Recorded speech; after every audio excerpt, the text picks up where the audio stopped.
आदाब नाजरीन, हम फिर हाजिर हैं मौजू के साथ। और मौजू एक बार फिर से ईरान और अमेरिका के दरमियान होने वाले मुज़ाकरात से जुड़ा हुआ है।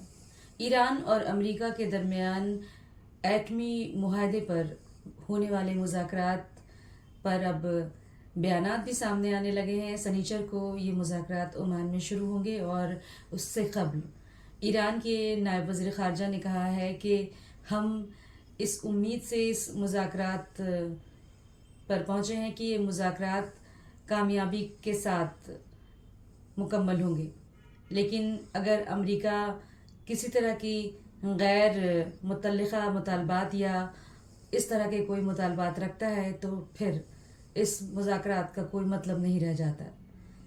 दूसरी जानिब ईरान के वज़ारत ख़ारजा के तर्जुमान का कहना है कि हम अमेरिका के साथ एक टेबल पर बातचीत के लिए आने के लिए तैयार हुए हैं, क्योंकि ये एक आम सा अमल है।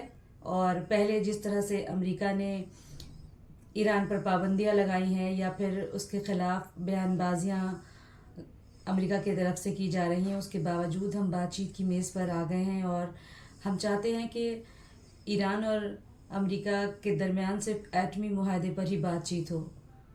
आपके लिए आज का ये सवाल है कि क्या अमेरिका और ईरान के दरमियान जो मुज़ाकरात ओमान में होने वाले हैं वो कामयाबी के साथ मुकम्मल होंगे या पहले की तरह अमेरिका की बयानबाजियों की नज़र हो जाएंगे। आप अपनी राय से कमेंट सेक्शन में हमें ज़रूर नवाजें और देखते रहें हमारा चैनल न्यूज़ 18 उर्दू डिजिटल। और मुझे दें इजाज़त। खुदा हाफिज़।